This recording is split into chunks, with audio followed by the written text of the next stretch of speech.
Bom dia! Nós estamos aqui para estudar a palavra do Senhor mais uma vez e vamos falar de adoração. Eu gostaria de convidar você a abrir a sua Bíblia em Deuteronômio, capítulo 25.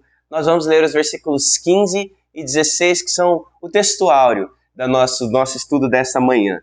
Vamos ler aqui?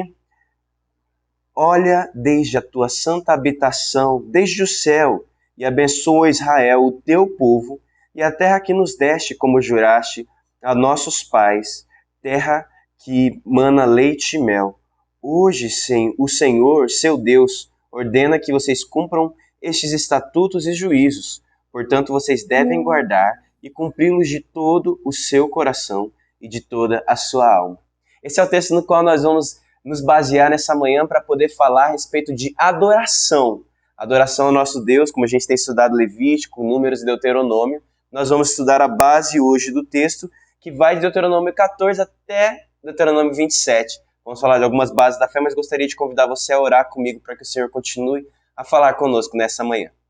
Senhor, em nome de Jesus, obrigado, Pai, pela sua palavra que é implantada em nossos corações e que tem vencido os séculos e as estações só para nos aproximar de Ti.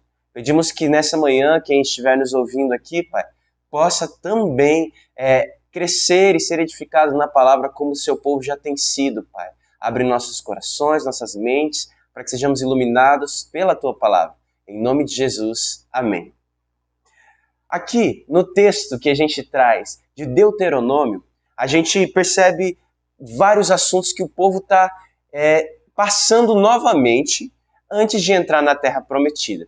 Eles já derrotaram vários gigantes, venceram várias coisas, no entanto, eles precisam vencer ainda alguns desafios, tendo em vista que eles estavam com a lei no Levítico, mas eles quebraram e precisavam reentender. Tanto que Deuteronômio, como já foi falado muitas vezes, é a lei de novo, é entender novamente o que está acontecendo, para quando entrarem na terra, não cometerem mais as mesmas coisas. E esse texto áureo, ele nos mostra o povo clamando a Deus que trouxesse de fato a bênção dele, desde a santa habitação nos céus, eles que iam entrar nessa terra, como também lembrando o povo, olha, vocês viram que o Senhor está ordenando, seus preceitos, seus estatutos, guardem para cumpri-los, porque essa é a ordem do Senhor, e para cumprir de todo o coração e de toda a sua alma. O que nos remete ao texto anterior, que já foi tratado, que é Deuteronômio 6,5, né, sobre amar a Deus de toda a alma, de todo o coração, de todo o entendimento. E, curiosamente, a gente vai falar um pouco a respeito dessa maneira de amar a Deus, porque aqui eles já haviam derrotado vários inimigos. Mas existia um que eles tinham que constantemente vigiar, talvez um mais perigoso do que todos os outros, porque os inimigos eram visíveis anteriormente. Mas agora, esses inimigos, eles são invisíveis, porque eles vão entrar na terra e eles vão ter que lidar com situações como falsas doutrinas, falsos profetas e falsos deuses.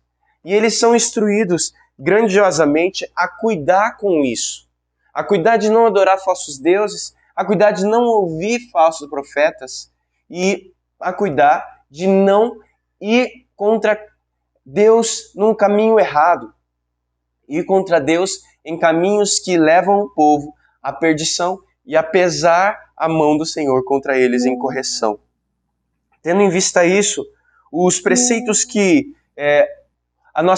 nosso material nos mostra hoje a respeito da comunhão com Deus, eles nos trazem 3 tipos de cuidado que temos que tomar, porque a adoração a Deus, ela pode ter 3 dimensões, como já falamos em Deuteronômio 6,5, que nos traz adorar a Deus de todo o teu coração, de toda a tua alma e de todo o teu entendimento. É assim que o Senhor nos traz em Deuteronômio 6, versículo 5, que a gente tem que adorar de todo o coração, de toda a tua alma e de todas as tuas forças. Sendo assim, o nosso autor ele nos conduz a níveis de adoração a Deus. E existem níveis que podem nos conduzir, por exemplo, à adoração de todo o nosso coração, que isso traz uma certa um certo sentimento, um amor, um apego às coisas de Deus, mas é necessário tomar cuidado na hora que falamos desse tipo de adoração, porque algumas pessoas pensam só no sentimentalismo,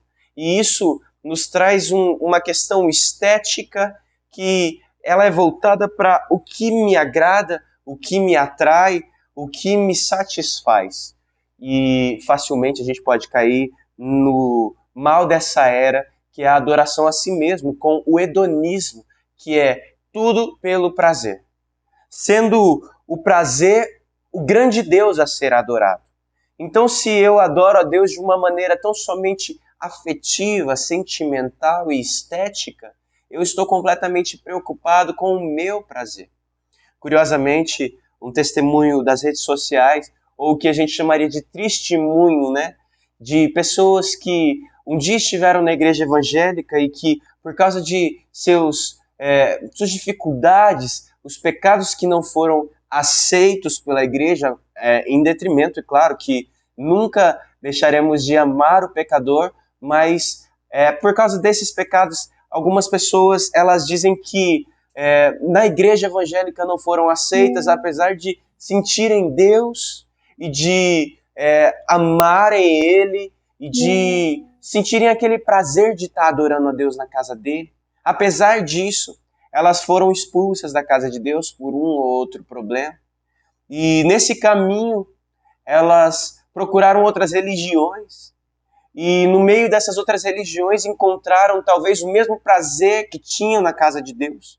Ali em adorar outros deuses, em estar em outros rituais, sacrificando até com demônios. Infelizmente, essas pessoas encontraram o seu prazer. Disseram que encontraram Deus. Testemunho esse que você pode encontrar facilmente nas redes sociais, por emissoras. Mas, curiosamente, quando você encontra o mesmo prazer de adorar a Deus em outras religiões, em outros deuses, provavelmente o único Deus que você conheceu e adorou até hoje foi o seu Deus, que era o seu ventre. Infelizmente, nós temos essa inclinação de sentir que Deus está num lugar onde temos prazer. Mas muitas vezes Deus está num lugar onde também somos corrigidos, onde também somos afligidos. E Ele nos diz que, ainda que andemos pelo vale da sombra da morte, não precisamos temer mal nenhum, porque Ele está conosco. Em lugares em que talvez não tenhamos tanto prazer, mas o nosso Deus está ali e merece ser adorado. E o nosso autor ele separa esses 3 níveis de adoração, que seria o estético, o da consciência e o da revelação divina. E nesse primeiro momento temos que tomar cuidado com esses falsos ensinos, no qual a adoração hoje ela é regida por a pura estética e eu só sinto Deus se a luz estiver de uma determinada forma, se o culto estiver de um determinado jeito. E isso não importa o quão tradicional seja ou quão moderno seja a estética da adoração. Se ela não for voltada para Deus, ela não é uma adoração que vale. No entanto, algumas pessoas conseguem romper esse nível de adoração e subir um pouco mais para adoração que a gente chamaria de adoração da consciência, quando percebemos que não se trata de nós, que não se trata de como nós nos sentimos sempre, ou de como nós vemos as coisas, mas sim de que nós temos dons e precisamos ofertar na casa do Senhor, na obra do Senhor, e glórias a Deus por isso.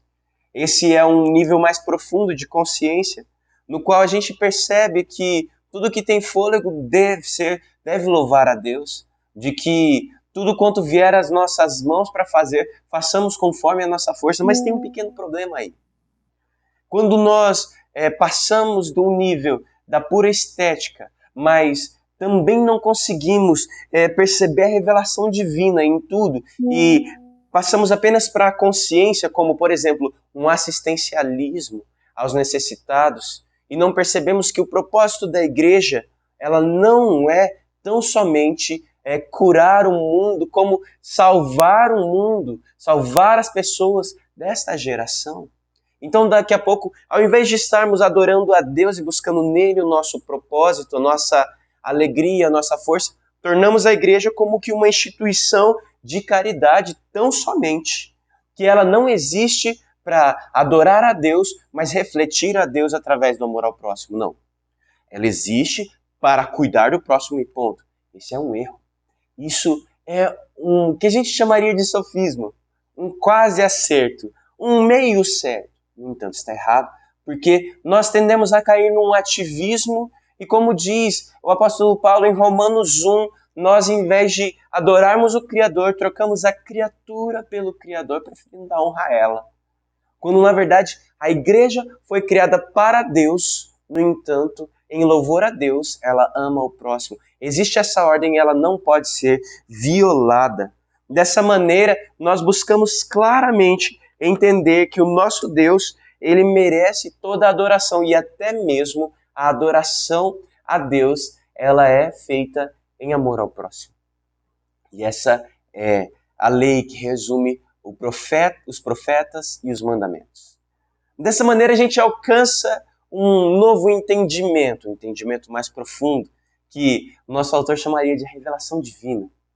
Esse entendimento nos faz perceber que nós devemos sim colocar o nosso coração, devemos sim colocar a nossa alma e devemos colocar a nossa força.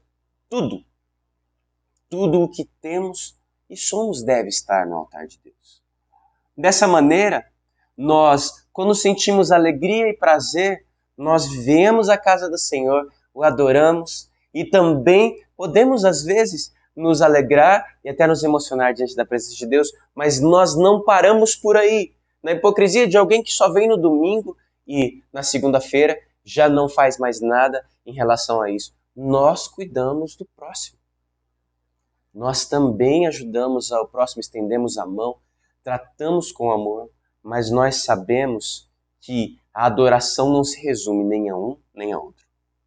Ela vai além, tornando todas as nossas ações, quer comamos, quer bebamos ou façamos qualquer outra coisa, tudo fazemos para a glória de Deus.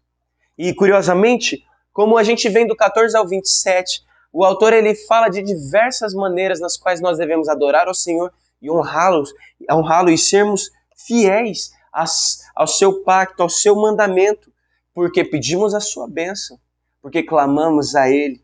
E dessa maneira, Ele nos ensina a adoração a Deus através dos dízimos e através das ofertas, que são uma obrigação do crente, que são uma pequena parte do todo no qual Deus nos ensina a adorá-lo. Curiosamente, alguns ainda levantam a hipótese de que, depois que o Novo Testamento foi instaurado, o pacto da nova aliança com Cristo foi instaurado, o dízimo já não é mais necessário. Porque é como se Jesus tivesse pago tudo. De fato, ele pagou. No entanto, a nossa parte da adoração a Deus nunca foi substituída. Porque nós devemos, como Cristo nos ensina, tomar a nossa cruz e segui-lo todos os dias. Em forma de adoração, devemos nos entregar completamente. E em Mateus 23, Jesus exorta ao bem e ao cuidado de todo o povo, em especial os fariseus, quando ele fala ali, que dão o dízimo da hortelã e do endro e do cominho, das coisas menores de sua horta, mas que quando um parente, um pai ou uma mãe, que naquela época, né, era de muita necessidade, quando as pessoas envelheciam, elas não tinham uma previdência, não tinham algo que as amparasse, eles diziam que não tinham como ofertar aos pais e ajudá-los, porque infelizmente tinham consagrado tudo a Deus, e como foi para Deus, não poderiam dar isso aos pais. Jesus chama essas pessoas de hipócritas. Jesus traz claramente o fato de que a obrigação de adorar a Deus com tudo que temos não nos desobriga de amar o nosso próximo e cuidar daqueles que o Senhor reservou para que nós cuidássemos. E o apóstolo Paulo mesmo nos coloca que quando tivermos uma viúva ou mesmo um órfão, que cuidássemos como igreja.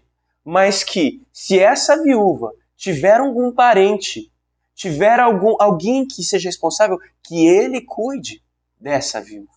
Seja sua mãe, seja ali uma irmã, seja alguém próximo. Porque a obra do Senhor deve ser feita para os necessitados. E amar a Deus é dar um copo d'água àquele que necessita. Dessa maneira, Jesus nos exorta a não deixar um e nem outro. E curiosamente, a palavra que Jesus usa em Mateus 23 é a palavra decadon, que é dízimo, 10ª parte. Fazendo uma validação de o que os profetas, do que a lei de Moisés e do que Abraão mesmo já havia profeticamente ofertado a Melquisedeque. Dessa maneira, nós temos diversas formas de ofertas e dízimos aparecendo no próprio Novo Testamento. Inclusive, ofertas sendo oferecidas ao apóstolo Paulo, que muito elogia a povos como o de Filipenses.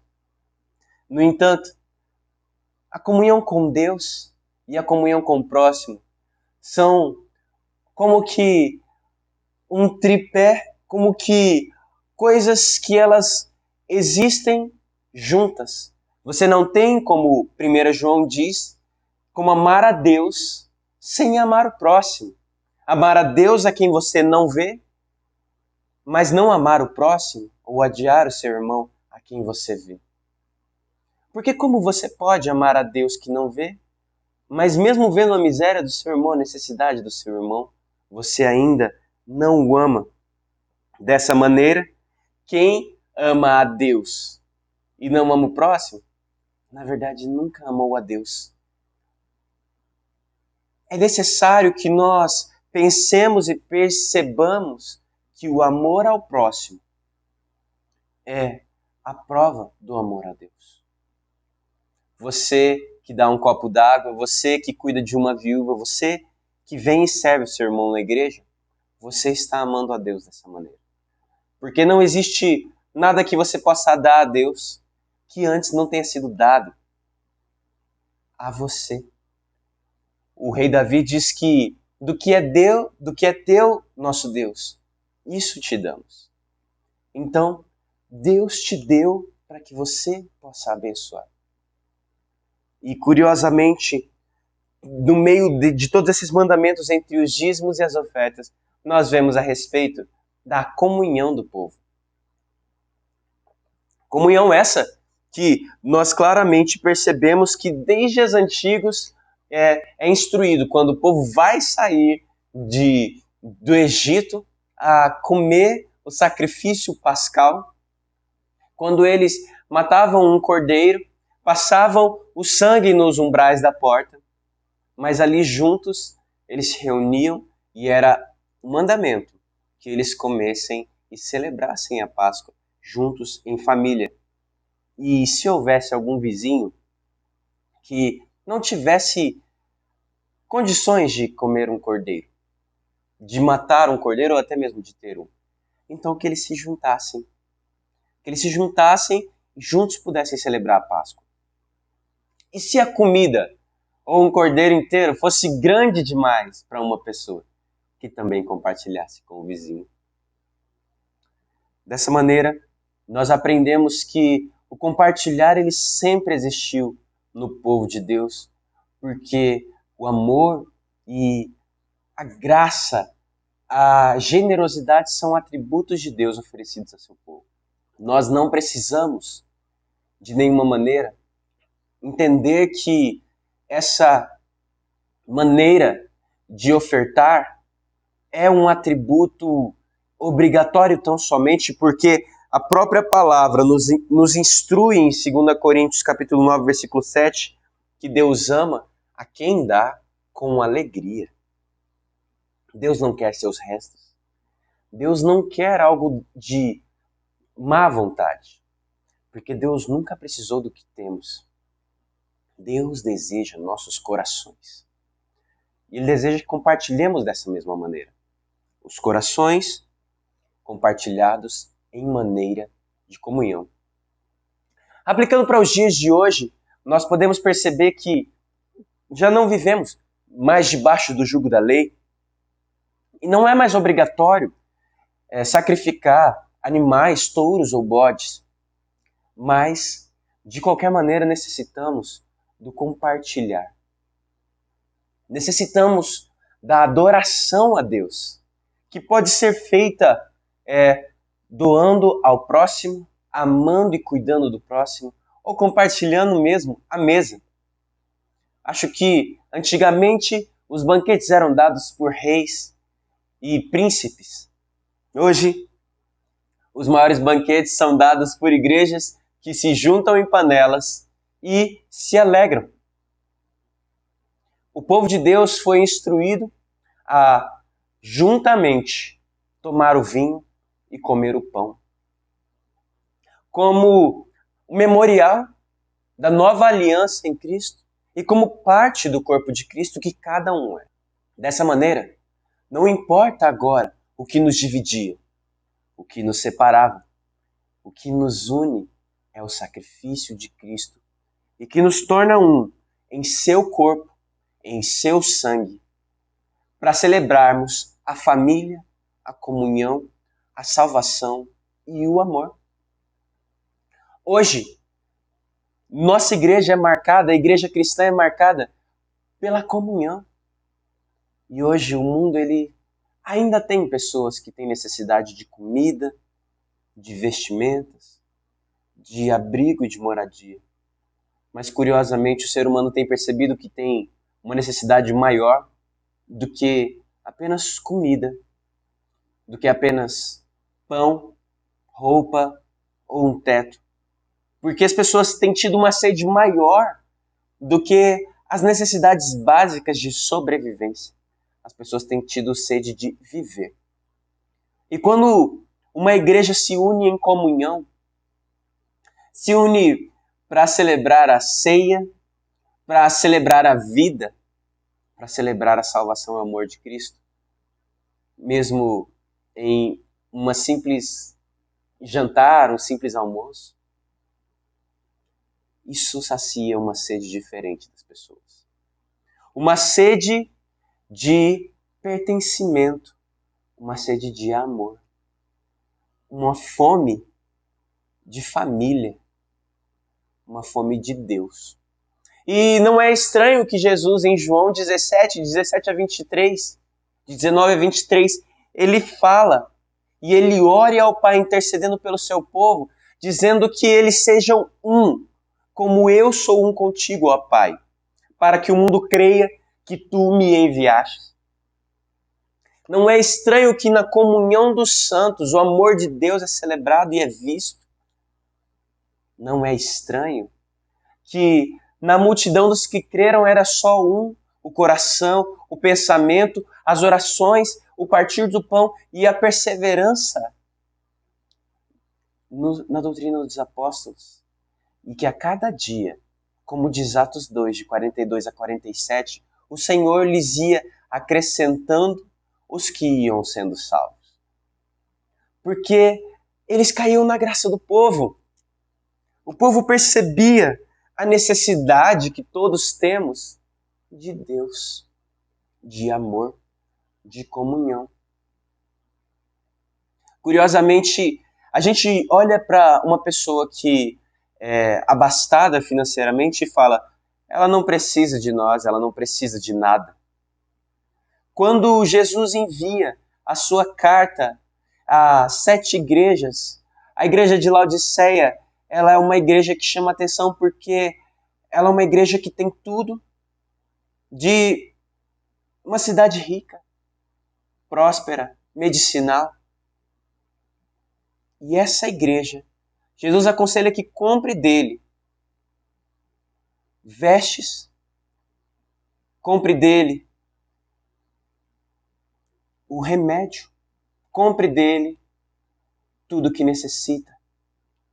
Porque ela não percebeu que mesmo rica ela é pobre, cega e nu. E ele dá isso de graça. Bem como a salvação e o pertencer à família de Deus deve ser de graça. Quando começa a haver entraves, quando começa a haver seleção, quando começa a haver panelinha e não mais panelonas, então o Evangelho de Cristo está sendo pregado ao inverso. Que deveria ser: venha, receba de graça a salvação que nós um dia recebemos. Agora olha, você não cabe mais aqui. Desculpe, mas não tem comida para você. Desculpe, mas infelizmente você não cabe nos nossos modelos. Quando o único perfil para ser parte da Igreja de Cristo é ser um pecador e arrependido, agora a gente começa a colocar tantas e tantas critérios para que as pessoas entrem na igreja ou entrem no reino dos céus. E já dizia Jesus aos fariseus que, infelizmente, eles não estavam entrando no reino dos céus e também não permitiam que os outros entrassem. E dessa maneira, Jesus veio para instaurar um novo momento no qual o evangelho era pregado aos pobres, no qual a necessidade das pessoas era suprida além do pão. E que todos, judeus e gentios, circuncisos e incircuncisos, celebravam na mesma mesa, agora unidos pelo mesmo sangue, pela mesma aliança, a aliança de Cristo Jesus. Nós agora temos um novo compromisso, o compromisso de viver claramente com Cristo, de viver afetivamente com Cristo, de viver comprometidamente com Cristo, mas de viver integralmente com Cristo. E quais seriam os grandes riscos para a igreja de hoje? Os riscos que são citados inclusive por Russell Shedd é de pequenas raposinhas se instaurarem no meio de nossa igreja, como ele diz. Aqueles animaizinhos que a gente não percebe, mas que começam a drenar e a minar as nossas energias. E ele cita como atitude incoerente na adoração, em espírito e em verdade, nas exterioridades e tradicionalismos, na rotina, no mundanismo, no pecado não confessado, no desinteresse. Coisas como essas, que levam à preguiça, à ingratidão e à negligência, vão minando uma vida cristã honesta, de entrega completa a Deus e de comunhão verdadeira com os nossos irmãos. Porque o que deveria se tornar uma igreja num puro e simples evangelho acaba se tornando uma instituição presa a regras que não cabem pessoas serem amadas, apenas rudimentos antigos da lei. O que muitas vezes não importa qual seja a nossa estética. E o que a nossa igreja precisa acordar para hoje é perceber que não importa se nós entregamos a nossa afetividade ou entregamos o nosso serviço, se nós não entregarmos de todo o nosso coração, de toda a nossa alma e de toda a nossa força, Deus não aceita, porque Ele quer tudo. E nós que estamos prestes a entrar na Terra Prometida, nós que estamos aqui, às portas da Nova Jerusalém, precisamos buscar em Cristo, em Deus, um novo modelo de vida. Um modelo no qual nós nos entregamos a Deus, sinceramente, humildemente, em arrependimento, e no qual nós amamos e acolhemos o próximo na nossa comunidade, compartilhando, tendo tudo em comum e celebrando o que sempre foi um traço de Deus, essa comunhão que antes era feita prefiguradamente celebrando o sacrifício do Cordeiro Pascal, mas agora, futuramente, celebrando o Cristo que conhecemos, que já se sacrificou para que nós pudéssemos ser um no Pai. Assim Deus nos chama, porque ó, quão bom e agradável é que os irmãos vivam em união. Já dizia o Salmo 133, versículo 1, que Deus deseja e recebe isso como sacrifício. Isso para ele é como um óleo descendo sobre a barba de Arão. Isso é como a relva molhada nos montes de Sião, que trazem gratidão e alegria ao coração de Deus por ter visto que o trabalho que ele fez, penoso em seu filho, foi um trabalho útil, porque a sua igreja não menosprezou e não deixou que ele ficasse de fora. Pelo contrário, se tornou um, como o corpo de Cristo é um. E esse é o nosso desejo. Vamos orar mais uma vez para que o Senhor receba a nossa adoração completa como igreja agora, para que nós adoremos o Senhor em espírito, mas também em verdade. Que adoremos o Senhor em paixão, mas também em ação. Vamos orar? Senhor, nessa manhã, nós, como seu povo, preparados para ouvir a sua palavra, estamos aqui, Pai, diante de Ti, recebendo a palavra da correção. Nós que também, assim como todo o povo de Israel estava prestes a entrar na Terra Prometida, sabemos que o Senhor está às portas e que devemos nos preparar como igreja. Pedimos que o Senhor haja em favor de teu povo. Pedimos que o Senhor esteja em comunhão conosco, nos ajudando a entender qual é a sua vontade para a sua igreja. E pedimos que o Senhor nos ajude a viver em comunhão com o nosso irmão. Pai, que todas as nossas ações ou todas as nossas decisões possam ser refletidas da Tua palavra e possam trazer frutos como comunhão, como perdão, como reconciliação, o partir do pão em comum com pessoas que talvez a única coisa que tenham em comum conosco seja o Seu sangue. Que a nossa ação, Pai, de vida possa englobar todos os nossos sentidos de entrega completa, incluindo os dízimos e as ofertas, incluindo os órfãos e as viúvas, incluindo, Pai, uma devoção completa a Ti. Obrigado mais uma vez porque podemos meditar na Tua palavra, na adoração que vai além de canções, mas que é o único Deus, Pai. Em nome de Jesus, ajuda-nos a viver de maneira que Te agrada. Nós entregamos tudo isso em adoração também a Ti. Nesse nome que nós oramos. Amém. Tenha um bom dia. Estamos preparando para o nosso culto e até semana que vem.